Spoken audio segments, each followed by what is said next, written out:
गोविंद गिरी जी को आप सुन रहे थे, जिन्होंने कहा कि इस पूरे प्रकरण में जो भी दोषी हैं उनके खिलाफ कार्रवाई की जाएगी। हमारे संवाददाता विकास हमारे साथ ग्राउंड जीरो से जुड़ चुके हैं।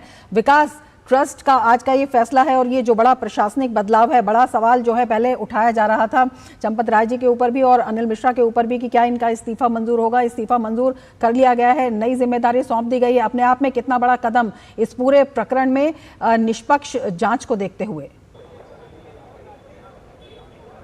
देखिए, इस मामले पर जांच चल रही है और जांच के बाद आज ट्रस्ट की बैठक हुई थी और ट्रस्ट की बैठक में कई महत्वपूर्ण फैसले लिए गए। गोविंद देवगिरी जी ने बताया कि चूंकि उनके द्वारा इस्तीफा दिया गया था और जो ट्रस्ट के नियम है, संविधान है, उसके तहत वो स्वीकार हो जाता है, तो उनका इस्तीफा स्वीकार कर लिया गया है। इसके साथ साथ अब एक समिति बनाई जाएगी, समिति विशेष कार्याधिकारी नियुक्त किए जाएंगे जो कामकाज में आगे मदद कर सकते हैं। और सबसे बड़ी बात है कि कार्यवाहक महासचिव का पद दिया गया है कृष्ण मोहन जी को। और अब अगली बैठक होगी 22 तारीख को। कहा गया है, माना यह जा रहा है कि 22 तारीख से पहले एसआईटी की फाइनल रिपोर्ट आ जाएगी और उसको उस बैठक में देखा जाएगा। साथ साथ जो नए ट्रस्टी हैं उनकी नियुक्ति 22 तारीख को की जाएगी।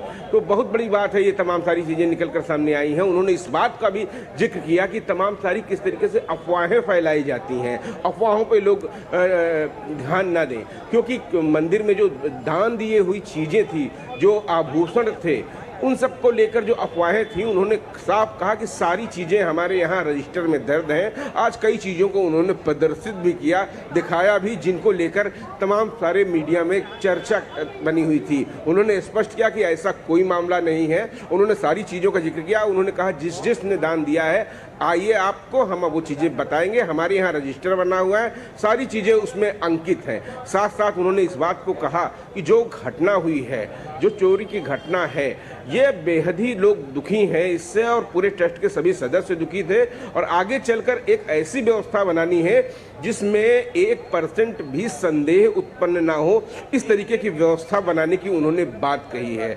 और साथ साथ चूंकि यह प्रभु श्री राम का मंदिर है, 500 वर्षों के बाद बना है, इसके लिए न जाने कितने लोगों ने बलिदान दिया है, कितना संघर्ष हुआ है, तब जाकर ये मंदिर तैयार हुआ है। तो ऐसे में हम देखते हैं कि उन्होंने कहा कि विपक्ष के द्वारा वो विपक्ष सवाल उठा रहा है जो कभी अयोध्या को देखना नहीं चाहता था। अयोध्या के नाम से उनको परहेज होता था और ख़ास तौर से राम जन्मभूमि तो कभी आते नहीं थे। और कई तो ऐसे हैं जिन्होंने राम भक्तों पर गोली चलवाई, लाठियां चलवाई और कुछ लोगों ने तो राम के अस्तित्व को ही नकारा। उन्होंने इस बात को कहा। तो कोई व्यक्तिगत फायदा लेने की इसमें बात न करे, घटना हुई है, स्पष्ट है, सख्त से सख्त सजा दिलाई जाएगी उन दोषियों को, इसके लिए बात कही गई है। और उनकी ये मानना भी है कि देश के संविधान के तहत, कानून के तहत जो भी सख्त से सख्त सजा होगी इन गलत करने वाले लोगों को दिलाई जाएगी। उसके लिए हमारा कानून काफ़ी है। और ट्रस्ट में जो बदलाव की बात है उसका सिलसिला आज से शुरू हो गया है और नए ट्रस्टियों की जो नियुक्ति होगी वो 22 तारीख की बैठक में नए ट्रस्टी बनाए जा सकते हैं, नए नाम आएंगे, उसमें उनकी नियुक्ति होगी। लेकिन कुल मिलाकर अगर हम इसे देखें तो बेहद ही गंभीर मामला था और ट्रस्ट भी बेहद गंभीर है इस मामले से। उन्होंने देशवासियों से अपील की है कि किसी भी प्रकार से संदेह न रहे, क्योंकि ये प्रभु श्री राम की नगरी है, यहाँ से सबकी आस्थाएं जुड़ी है। अगर कुछ गलत हुआ है तो हर दोषी को सजा मिलेगी और भविष्य में इस तरीके की व्यवस्था की जाएगी कि कोई भी संदेह ना हो। और तमाम सारी जो अफवाहें उड़ाई जाती हैं, अनर्गल सी बातें की जाती हैं, उन बातों पर विश्वास न करें। जिसको संदेह हो ट्रस्ट के पास आए, ट्रस्ट उसको बताएगा कि आपका सामान कहाँ रखा हुआ है। जी राम। बिल्कुल विकास, आप बने रहिए हमारे साथ, एक ब्रेक ले लेते हैं। ब्रेक के बाद आपसे फिर से जुड़ेंगे और ज़्यादा जानकारी आपसे लेंगे।